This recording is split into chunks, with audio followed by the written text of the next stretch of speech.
Olá, bom dia a todos. O programa Nas Redes da Caridade está no ar. Estamos ao vivo, dia 27 de março de 2021. Muita alegria adentrarmos no seu lar para novamente discutirmos, conversarmos sobre algum tema que é tão necessário para o nosso aprendizado e o nosso crescimento espiritual. Vamos chamar aqui à nossa direita o Dr. Nilson, dando as suas saudações, o seu bom dia. Bom dia, que a paz do Mestre Jesus fique com todos vocês. E agora aqui à nossa direita, o Wilson.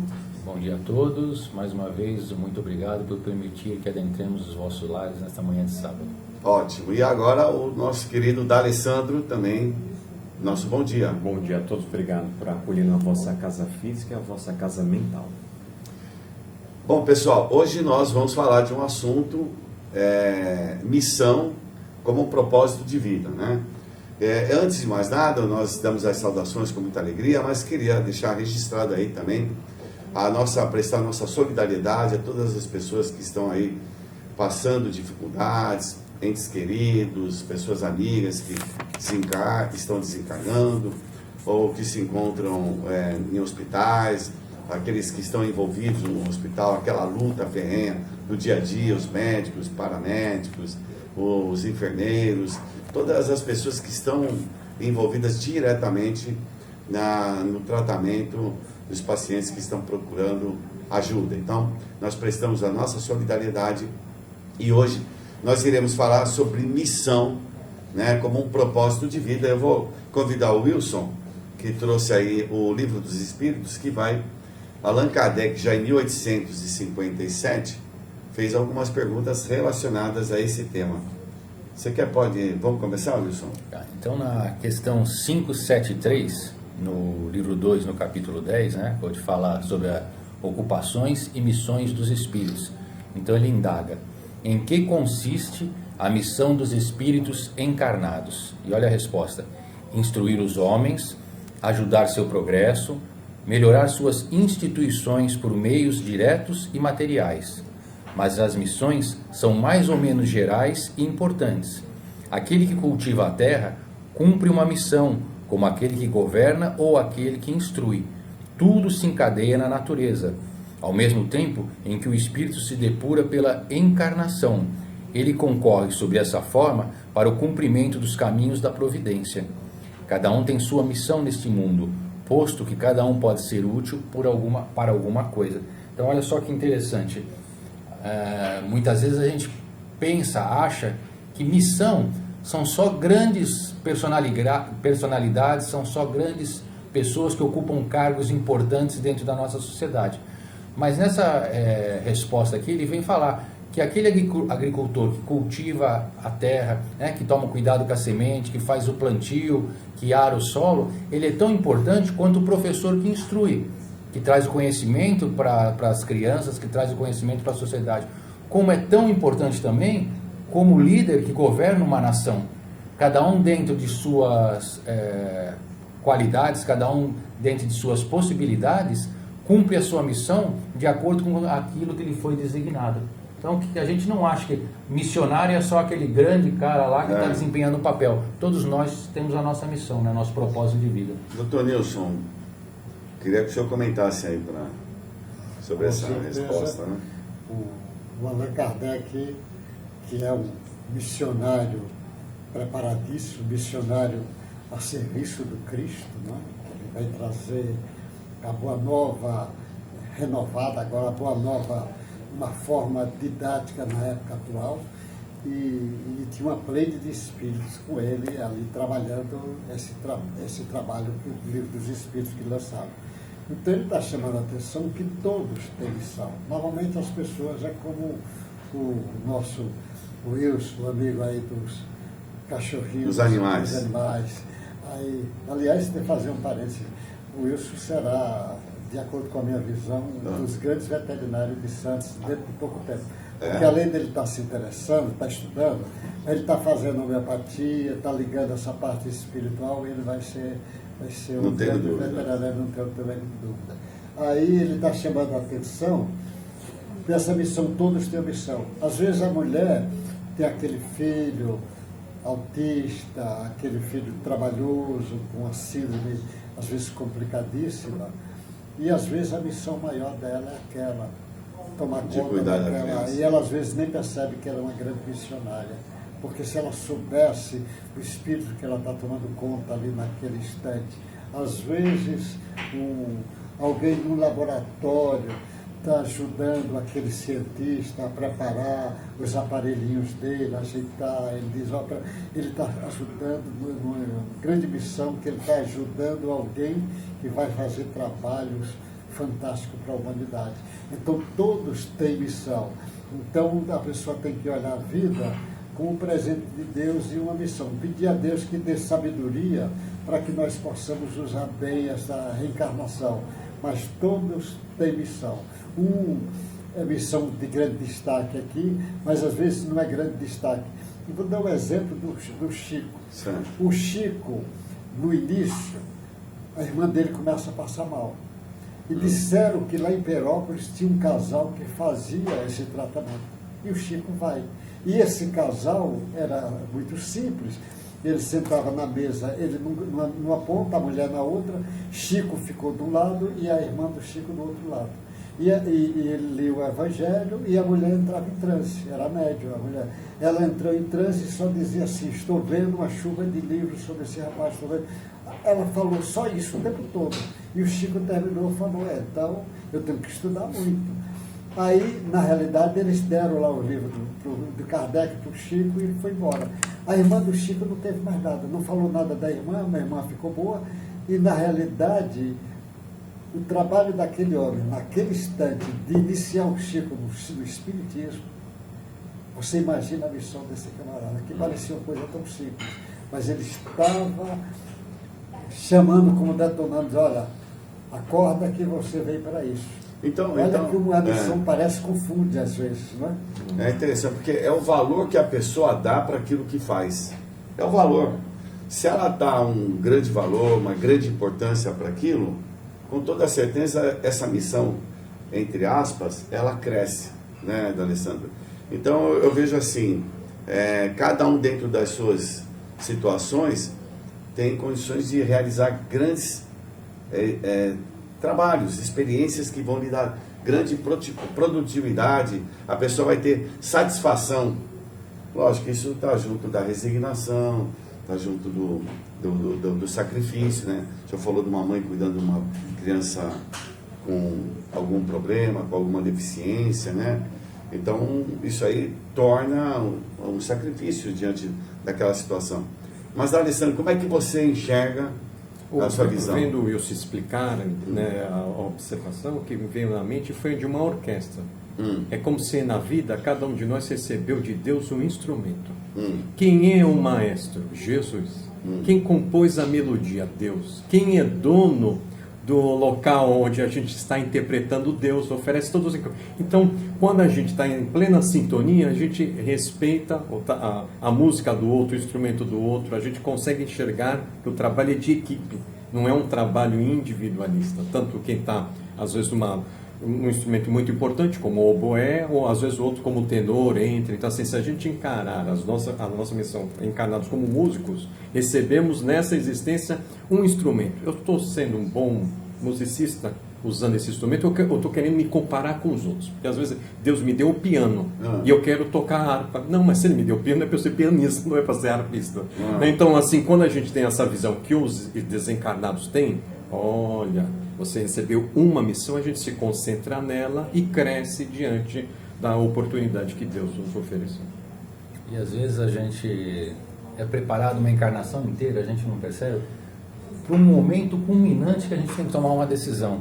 E aí eu trouxe aqui no capítulo 23 de Lucas, no versículo 25, ele fala assim, mas entrega Jesus à vontade deles. Ele fazendo uma alusão a um momento culminante na vida de Pilatos, na passagem que ficou tão conhecida, quando ele lava as mãos. Porque naquele momento da vida de Pilatos, naquele ponto ali, Emmanuel começa esse texto falando assim, ele hesitava.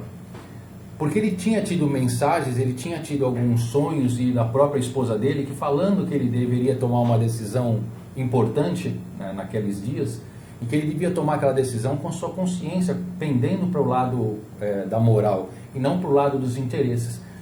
Mas Pilatos naquele momento vive um conflito muito grande entre o passado e o futuro. O que é o passado? O passado seriam as paixões que ele vivia, todo aquele crédito dele poder comandar, o luxo, a riqueza, todas aquelas pessoas ao seu redor lhe bajulando. Então ele tendia para o passado, mas ao mesmo tempo o futuro, que é a moral, a sua consciência, lhe conclamava fazer a coisa certa, que muitas vezes, até mesmo quando ele devolve Jesus para Herodes, né, depois Herodes devolve novamente para ele, ele fala, não tenho por que condenar esse homem, ele não fez nada, não tem nenhum demérito a ele. Então a consciência dele tinha certeza que Jesus não era culpado, mas o lado do ego, o lado das paixões, fazia com que ele pendesse e falasse, não, eu vou lavar minhas mãos e vou fazer o que a multidão quer. E muitas vezes, na hora do momento culminante da nossa vida, da gente fazer as nossas escolhas, a gente faz isso. A gente é multidão. A gente vai pelo fluxo do povo andando. Então, a gente vê muito hoje pessoas criticando políticos. Por que você está criticando político? Você conhece ele? Você convive com ele? Você sabe intimamente o que ele está passando? Não. Então, por que você está criticando? O que vai melhorar para você? O que vai piorar? Então, a gente deixa se levar pela massa. Então, Emmanuel fala, o coração de Pilatos naquele momento era um pêndulo, e ele não sabia para que lado. E, no momento crucial, ele fala, não, eu vou lavar as mãos e vou fazer o que a multidão quer. Ainda ele tentou jogar Barrabás e Jesus para fazer também a escolha. Ainda tentou para livrar o lado dele. Não, a consciência está em dúvida mesmo, né? Porque é aquele conflito que a pessoa está vivendo. Mais uma chance para falar assim, olha, porque como você tem muita dúvida, lógico, acho que inconscientemente sabia, poxa, eu estou condenando o mestre. Aí fala, vou jogar para a multidão agora. É complicado isso, né? Emmanuel fala exatamente isso, porque diversas vezes na nossa existência a gente se vê nesse ponto de uma bifurcação. Você sabe, tem certeza do que você tem que fazer, da sua atitude a tomar, mas as comodidades, as coisas boas, as tentações da vida te fazem divergir para o caminho errado. É isso mesmo? Porque é uma dureza danada. É sutil, porque você pega um pedreiro e um servente pedreiro, está lá misturando a massa, fazendo uma parede. Alguém pergunta, o que é que você está fazendo aí? Está fazendo uma parede, não está vendo? Aí pergunta para o outro, o que é que você está fazendo? Estou fazendo uma escola, estou fazendo um hospital, estou fazendo um templo religioso. Olha a diferença. Um está fazendo só a parede, o outro está fazendo um templo religioso. Quer dizer, por isso que você não tem que ficar muito preocupado as coisas lá na frente. Vai fazendo bem o que a vida está te dando, que Deus te dá aquele. Então você é ali com a criança, toma conta direito. É ali está ensinando, dá o melhor. Cada coisa você vai fazendo ali no momento certo, que com certeza você está fazendo a missão certa. Porque se você ficar muito preocupado com a missão lá na frente, você vai entrar na ansiedade e não vai dar certo, e pode se atrapalhar. Ficar muito preso lá no passado, vai entrar em culpa, de remorso, também não vai dar certo. Tem que aproveitar o momento. Agora, na dúvida, por exemplo, ele contou o caso do Pilatos. Pilatos, ele queria se basear nele, no que ele conhecia, na coisa humana dele. Nós temos uma vantagem. Nós sabemos que o Espiritismo aponta Jesus como modelo. Então, nós temos um modelo referencial, que é Jesus, que é o que melhor nós podemos entender Deus através de Jesus. E o Espiritismo leva nessa direção. Então, se a gente está em dúvida, o que é que eu tenho que fazer? Recorde o que é que o Espiritismo ensina, o que é que Jesus ensina. Faça bem aquele momento que você vai dar certo.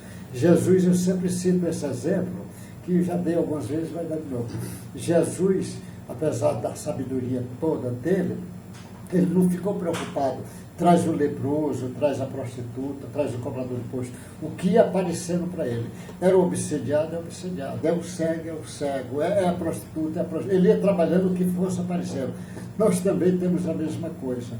O que a vida vai nos dando é o momento de fazer o melhor. Então a vida está nos dando. Então nós agora, nós quatro aqui, estamos tendo o privilégio de estar entrando em contato com esse povo. Então nós temos muito respeito e já somos devedores às pessoas que estão tendo a caridade de nos escutar. Nós aqui, os quatro, estamos devendo esse favor para vocês. Nós somos devedores. Por isso que o Chico falava, o seu servidor. Por isso que Jesus falava que ele era servidor. Ele não veio para ser servido, para servir. Então nós estamos e somos gratos a vocês. Então muito obrigado aí pela consideração para nos escutar. Nós agradecemos e eles têm a missão de assistir e de divulgar. Tem um tal do sininho aí, né? Então tem um sininho aí perto na tela, que é para você colocar lá, fazer sua inscrição, você compartilhar, porque é dessa forma, né, doutor Nilson, que a gente vai conseguir aí divulgar esse trabalho. E esse trabalho nada mais é que a gente falar sobre a nossa realidade, a nossa realidade espiritual, né? Para que a gente entenda e compreenda tudo o que está acontecendo e a gente sofra menos, né? É o bem sofrer. O bem sofrer é quando você entende, você sabe por que você está passando por aquela experiência. E falando nossa em missão, né? Essas experiências que a gente vem passando, é importante o conhecimento, o saber. Porque isso te proporciona um pouco mais de calma, mais de serenidade, né? Olha, o doutor Nilson falou lá do filho problemático. Poxa, eu já estou sabendo as causas que levaram essa pessoa a essa situação. Então, eu tenho um dever em assumir esse compromisso e fazer o melhor que eu posso para poder ajudar essa pessoa que se encontra em dificuldade. Mas vamos continuar aí no Livro dos Espíritos, ou Wilson? Então, vamos. Ou tem alguma outra ideia? Não, pode ser aqui. Pode ser? Eu vou ler aqui e depois a gente pede para o D'Alessandro comentar aqui.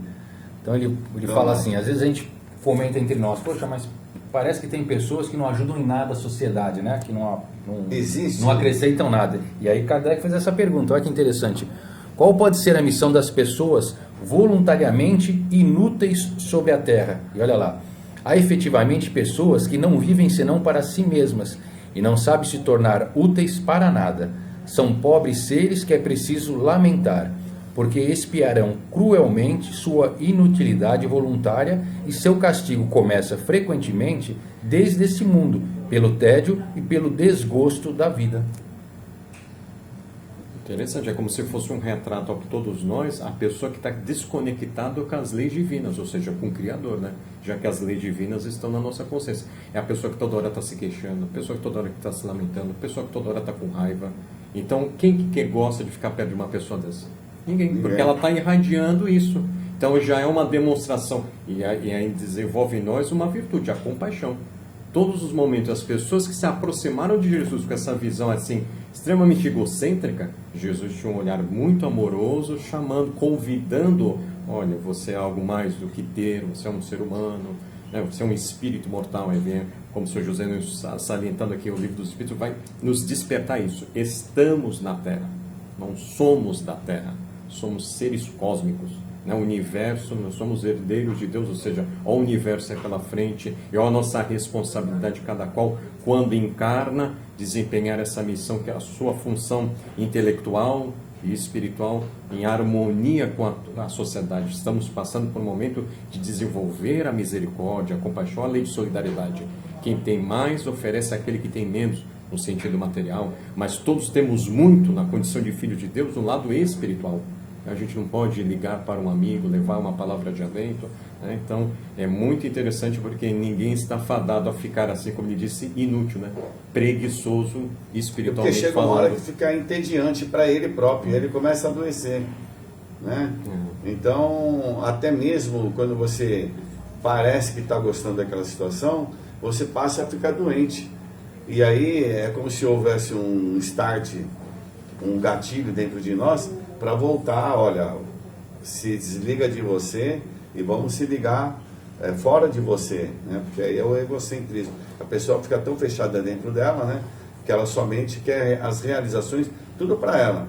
Então ela gosta de viver. Tem pessoas que eu falo, às vezes, atendendo lá os espíritos, eu gosto de liberdade. Ah, você gosta de liberdade, né? Liberdade sem responsabilidade. Você quer viver à custa do Estado, você quer viver à custa dos outros. Você não quer, a tua responsabilidade é criar situações para o seu crescimento espiritual. E o trabalho é a primeira situação que vai lhe permitir isso. Porque somente progride aquele que trabalha. Então, naturalmente, as pessoas gostam de liberdade. Liberdade é não trabalhar, não fazer nada, não produzir nada. E isso não é liberdade. É essa situação que ele fala voluntariamente. Ele é uma pessoa ociosa. Ele quer ser assim. É um estado ainda, né, de psicológico da pessoa. Mas uma hora dá um start, um gatilho. Olha, você vai ter que sair dessa condição. Através de uma doença, uma patologia, que vai chamar atenção. Isso vai de encontro, no capítulo 136 do livro Pão Nosso, o tema é conflito, que Emmanuel fala em cima, baseado na fala de Paulo de Romanos, que ele fala, né, quando quero fazer o bem, o mal está comigo. Então, Emmanuel chama a atenção que o bem em nós ainda ele é bruxuleante. Aí eu não conheci o termo, fui procurar bruxuleante. Ele quer dizer que apaga, que aquela luzinha facilmente, né? É. Tipo a vela que fica oscilando ao vento. Então ele fala que a vontade de fazer o bem em nós ainda é bruxuleante. Ou seja, nós trazemos em nós, enraizados, personalidades difíceis de diversas encarnações que nos acompanham.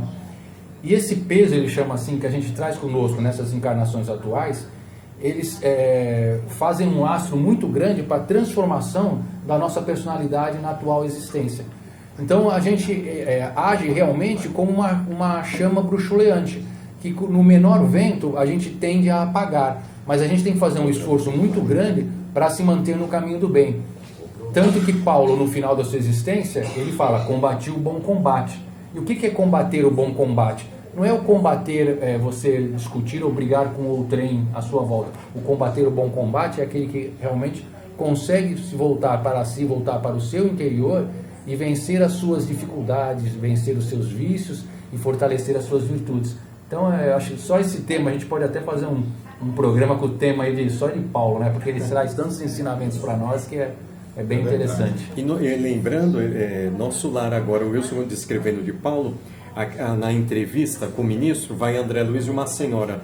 Ela só está reclamando que ela queria visitar os filhos. E qual é a observação do ministro, é claro, né? Então, todos, por favor, vá no original para ser fiel ao benfeitor André Luiz. Falou, olha, eu te dei várias tarefas aqui, ó, você reclamou do ser socorrista. Então, ela só criava mecanismo de não ter responsabilidade. Interessante isso, né? Ela queria ajudar os filhos na Terra, mas ela não ajudava ninguém na comunidade, a começar por ela mesma. Então, tudo para ela não servia. Então, ela estava anos ali. Eu, quando li o livro, fiz até uma observação matemática. Se ela, como desencarnada, fosse como a gente encarnado, trabalhasse 8 horas por dia, ela não tinha, desde que ela desencarnou, chegado ao número de 1% do trabalho de uma pessoa que encarnada. Então, assim, porque ela ficou ainda nessa visão de queixa, de lamentação. Ela quer ajudar, principalmente a família, mas ela não quer se ajudar e ajudar uma família maior, que no caso era a comunidade Nosso Lar. Doutor Nilson. Você vê como tudo é, e às vezes a pessoa está fazendo um trabalho e ele nem percebe o tamanho do trabalho dele. É como a gente falou, nesse dia eu falei a palavra pedreiro. Imagina um pedreiro há quase 2000 anos atrás, que trabalhou na construção, numa das grandes construções que tem a humanidade, tem muitas, que até hoje serve de referência para a arte, para historiadores, para arquitetos, para pessoas de museu. E ele, na época, nem estava achando que estava fazendo uma grande coisa. Se ele soubesse, milhões de pessoas iam olhar aquele trabalho e admirar a arte dele, ele nem estava percebendo. Às vezes um agricultor que estava preocupado com o trigo, mas como é que eu posso moer o trigo melhor para ele render mais? E ele estava iniciando ali um trabalho que ia ser os grandes moinhos de hoje em dia. Ele nem imaginava que aquele trabalho dele, que estava quebrando ali com a pedrinha, ele estava iniciando um trabalho que ia ser grande. Às vezes a pessoa não valoriza. Por isso tem que valorizar o seu trabalho, desde quando seja um trabalho no bem, trabalho útil, porque senão o camarada vai vender maconha, cocaína e achar que está trabalhando. É o trabalho útil que tem. Esse trabalho útil você sempre fez. Agora, imagina a missão da mãe, do pai, como o próprio Kardec chama atenção, mãe, pai, professor, vai pensando nas áreas de saúde. Imagina agora o sujeito está internado, está na UTI, como tem agora, aquela atendente de enfermagem que vai às vezes dar banho no sujeito ali, trocar a fralda, ajeitar. Aquilo parece um trabalho insignificante. Cada vez, mas minha filha, você soubesse o que você está fazendo agora e a importância que você está fazendo para essa criança que será no futuro, e você não tem ideia do que você está indo fazendo. Ela às vezes não tem ideia do tamanho do trabalho dela. E assim nós temos que aprender a valorizar isso e valorizar essa missão, a missão que Deus lhe deu. O que é que Deus lhe deu? Deu essa, aproveita a oportunidade que Deus está lhe dando. É verdade. E nós temos uma missão agora de fazer uma propaganda, né? Nós vamos agora fazer a caneca, né? Vamos colocar no ar então para a gente falar um pouquinho da campanha da caneca. Vai começar pela caneca? Então, a caneca está no ar. Pessoal, é uma campanha que a gente está fazendo, já tem algum tempinho. Eu gostaria de antes agradecer todo mundo que está comprando caneca. São muitas pessoas já que compraram caneca, e essa caneca tem a renda revertida para o programa e para o Luiz Monteiro de Barros, que é o Centro Espírita, né? Então, e você que comprou a caneca, tire uma foto com a caneca e mande para o telefone, esse telefone, 996-525831. Anota aí, deixa gravado, 996-525831, coloca nas redes da caridade, programa nas redes da caridade, e aí você vai adquirir sua caneca, tirar uma foto, e essa foto chega pra gente, e nós vamos fazer aí um agradecimento a todos vocês que adquiriram a caneca. Então, ao preço de R$30, você pode tomar um café com a gente, né, Wilson? É isso aí, uma bela caneca. Acompanhe conosco. Vamos botar o Wilson nas redes da caridade. Nosso galã aqui, né? Só isso agora fecharam em você. Então o Wilson está fazendo a propaganda aqui da caneca. E 996-525831. Agora nós vamos para a República dos Idosos, que o Wilson é o gestor, ele que toma conta lá da República dos Idosos. Nós vamos ver algumas imagens da República. Aí, pronto. Isso. Wilson. A República, para quem não sabe, ela fica ali na entrada da cidade, bem em frente ao supermercado Açaí, na região ali no bairro da Cananéia, né? Na rua Cananéia 49. Nós estamos com atualmente um número de 7 idosos. Devido à pandemia, a gente não está permitindo visitas. Graças a Deus, nenhum dos nossos idosos contraiu o corona, estão todos muito bem. Então vocês veem a imagem, são quartos individuais, suítes. Então temos a cozinha, a lavanderia, nós temos a cozinheira, o faxineiro. Eles têm acompanhamento de médicos, acompanhamento de assistente social, psicólogo. Eles têm ajuda, consultoria financeira para que consigam equilibrar as suas finanças. Então é um projeto que a gente faz e pede auxílio de todos para que a gente consiga mantê-lo, para que a gente possa ajudar mais pessoas nessa fase da vida que às vezes não tem o amparo necessário de sua família. Eu não sei se vai sair aí algum dizer, porque quem gostaria de ser sócio, por exemplo, você pode ser sócio da República do Idoso e você vai estar ajudando a manter esse trabalho. Eu não sei, produção, se vai sair alguma coisa relacionada ao banco. Eu acho que dessa vez não vai sair. Na próxima, eu acho que a gente já consegue colocar, né? Mas a gente tem um telefone 3223-5635 e você pode falar lá com o João para se tornar um sócio, ou então 997-279697, para você se tornar sócio da República dos Idosos, e aí você está ajudando na manutenção desse projeto muito bacana mesmo. E agora nós vamos, para encerrar essa fase, o Centro Espírita Luiz Monteiro de Barros, nós vamos passar algumas imagens para que você também possa auxiliar. O Centro Espírita Luiz Monteiro de Barros fica na rua Silva Jardim, número 1, né? E está fechado por conta da pandemia. Nós temos aí o atendimento fechado entre aspas. Por quê? Nós continuamos oferecendo lá, cuidando das famílias do entorno, com a cesta básica. Nós temos as pessoas que fazem no seu lar os artesanatos. As crianças também estão tendo de alguma forma um auxílio para poder passar por esse momento difícil. Que mais? Nós temos lá o café da manhã, que continua. A gente procuramos fazer um café da manhã que evita uma aglomeração. Então, desde as 6 horas da manhã, a gente já serve o café da manhã para que não haja nenhum tipo de aglomeração, procura fazer de uma forma muito rápida, ligeira, para as pessoas que precisam tomar o café da manhã.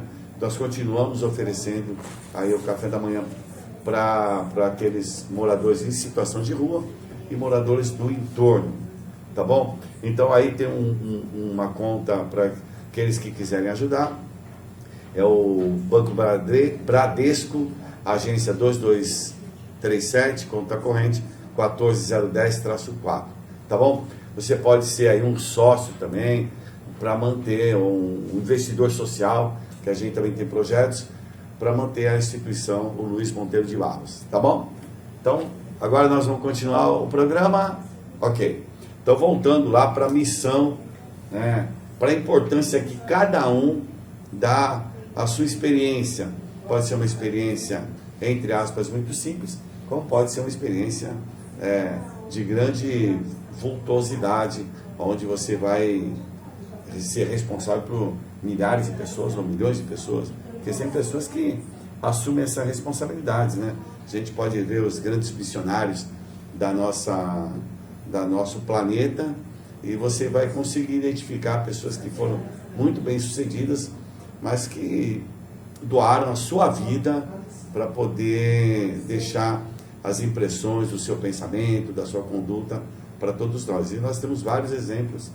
A doutrina espírita adota como modelo aquele que vai servir de guia para a gente, porque a gente tem dificuldades de se orientar na vida. A gente pega, os espíritos colocaram Jesus como um modelo, aquele comportamento crístico para a gente poder se orientar na vida. Agora nós vamos ver um vídeo, né, onde nosso querido amigo Beni Coquito vai falar sobre a missão, propósito de vida. Acompanhe conosco.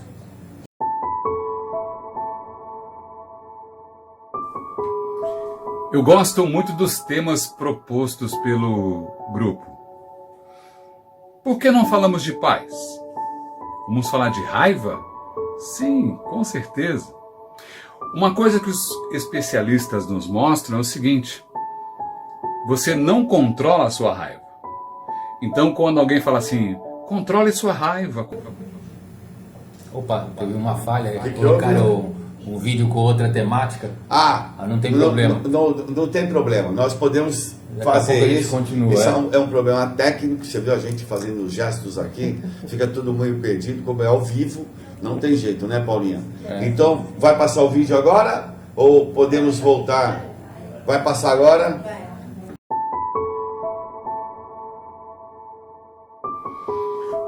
Toda vez que nós ouvimos falar sobre missão, qual será a missão daquele ser humano, nós lembramos de figuras ilustres que passaram pela Terra, realmente em missão, realmente missionários.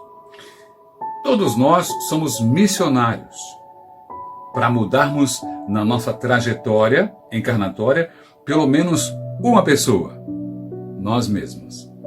Porque esses grandes missionários encarnados também poderiam ter errado se eles não entendessem que tinham que atuar primeiramente neles mesmos.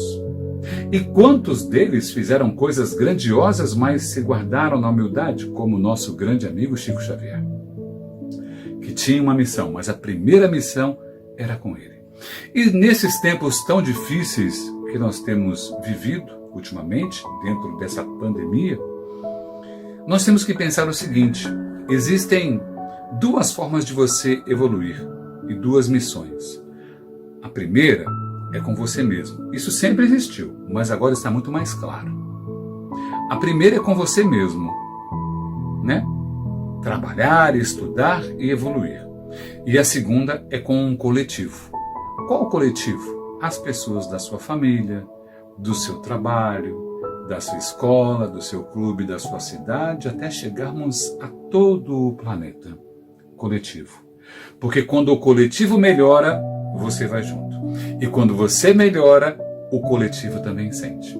Então nós temos todos sim uma grande missão nesse planeta. A primeira, a primordial, é aqui dentro, com a nossa reforma, com o nosso entendimento do que é evolução. E aí, o planeta inteiro ganha com isso. que possamos entender. Temos muito a estudar e temos, graças a Deus, muito material à nossa disposição para estudarmos e entendermos melhor a missão que nós temos, primeiro com nós mesmos e depois com o coletivo, a partir da nossa família, onde fomos colocados. Um abraço.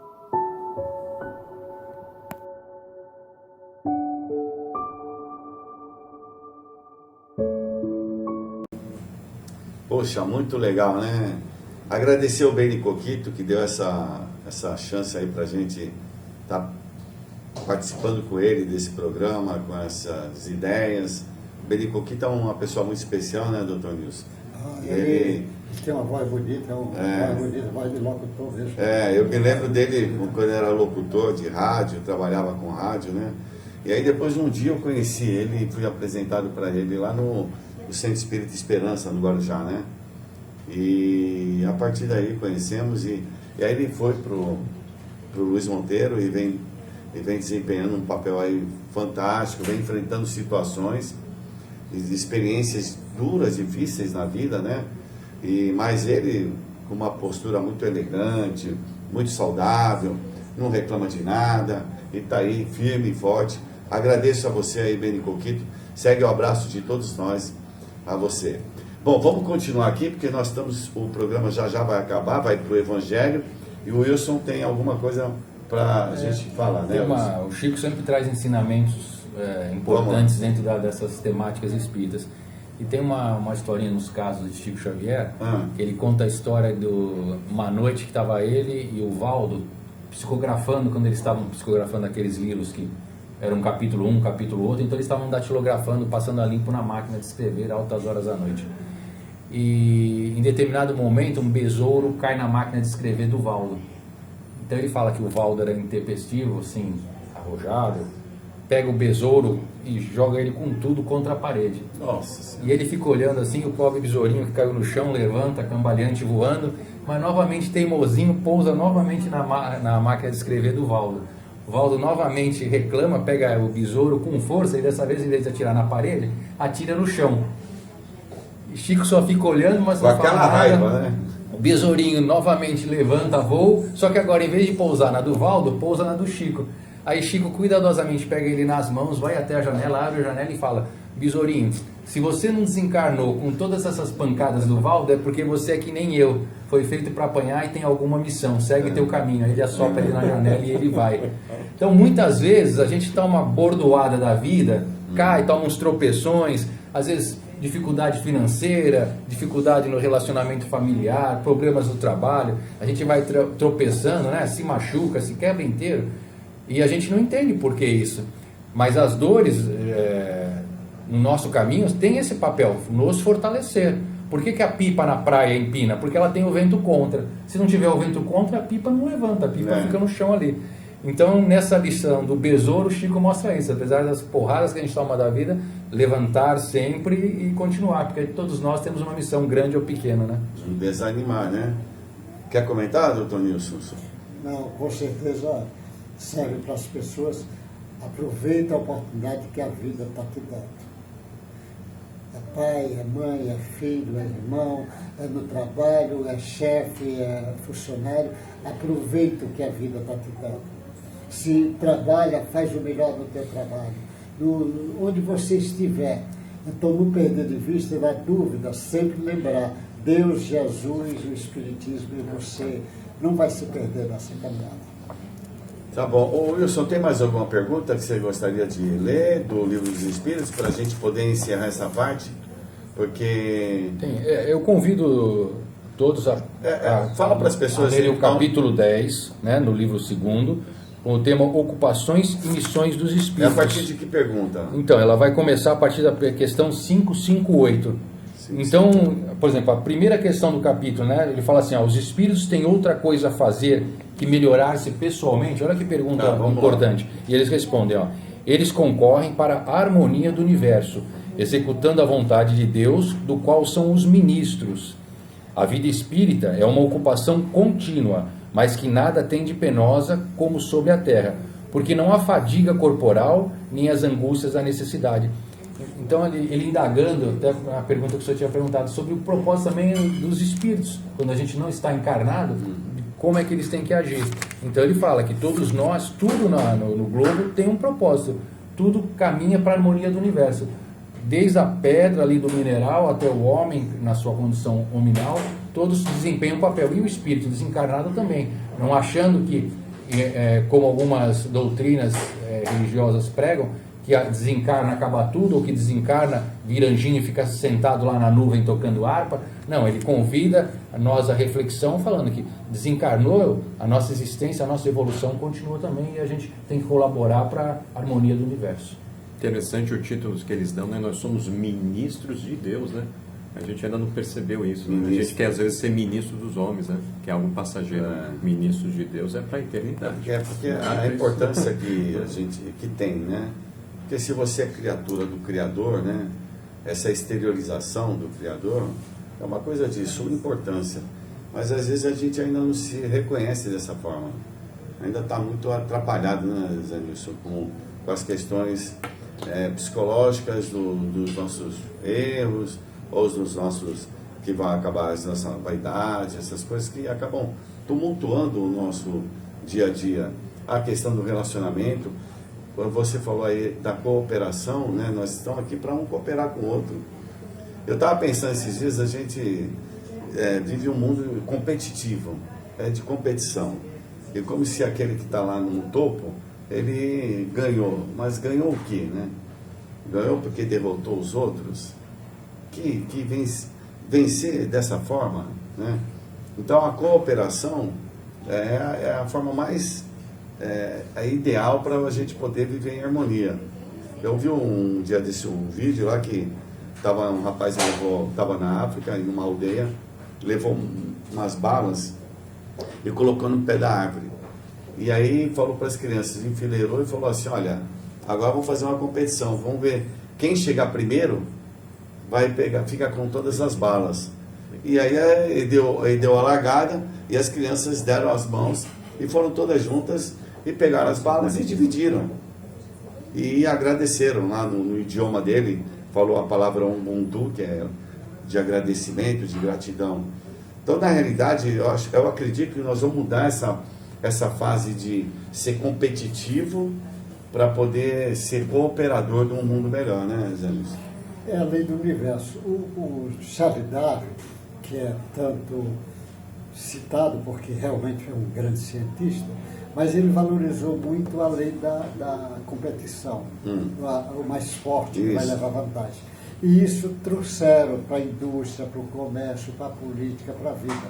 Mas, na realidade, a lei que predomina é a da cooperação. A da cooperação é a lei que predomina no universo. Então, essa ideia de levar vantagem, o mais forte, não é a competição que vai levar vantagem. Então, ele estava equivocado nesse olhar dele naquele momento, apesar de grande cientista que ele é. Então, a cooperação, que o Wallace lançou o trabalho junto dele, chamou a atenção. A cooperação é o universo. Então, o homem precisa do homem, ele precisa dos animais, das plantas, das bactérias. Nós falamos, nosso corpo é cheio de bactérias, que se você destrói, usa, por exemplo, um antibiótico forte, destrói a flora bacteriana, você começa a ter problema. Tem problema. Então, nós precisamos um do outro. E no universo inteiro, a Terra precisa da Lua. E a Lua precisa do Sol, e precisamos do Sol. Mas essa galáxia precisa da outra galáxia, da outra, está tudo diverso, está tudo se encadeando. Então, o trabalho que ele disse, a maior missão é você ir na direção de se harmonizar com a lei de Deus. Se você se harmoniza com a lei de Deus, você é missionário de Deus. Então, o sujeito que ama é missionário de Deus. O sujeito que faz o bem é missionário de Deus. Quem está na caridade é missionário de Deus. É esse caminho que nós temos que trazer para a nossa cooperação. Então, tudo é uma missão. Uma mãe tem um filho, foi Deus que deu esse presente para ela. Como é que ela está lamentando? Ela tem um trabalho e fica reclamando do trabalho dela. Abençoa o trabalho dela. A gente mora no Brasil, o Brasil realmente é uma das nações mais fantásticas. E as pessoas falam mal do país. Fala mal. Olha que coisa, não entendeu. O senhor terminou? É que eu não Não, posso cortar o senhor.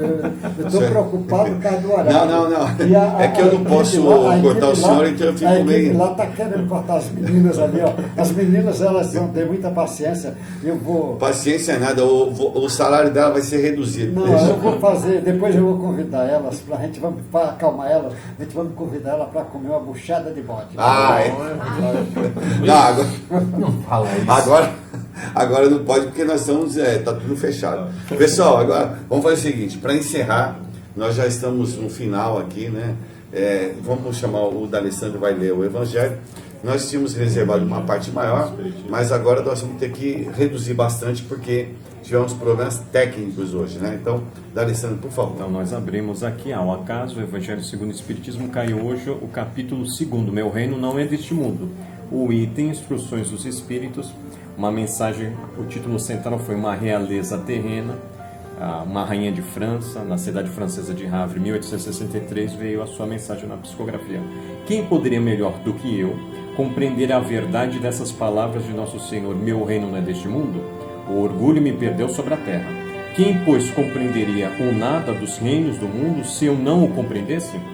O que foi que eu levei comigo de minha realeza terrena? Nada, absolutamente nada. E como para tornar a lição mais terrível, ela não me acompanhou sequer até o túmulo. Rainha eu fui entre os homens, e rainha pensei chegar no reino do céu. Mas que desilusão! E que humilhação quando, em vez de ser ali recebida como soberana, tive de ver, acima de mim, mas muito acima, homens que eu considerava pequeninos e os desprezava, por não terem nas veias um sangue nobre.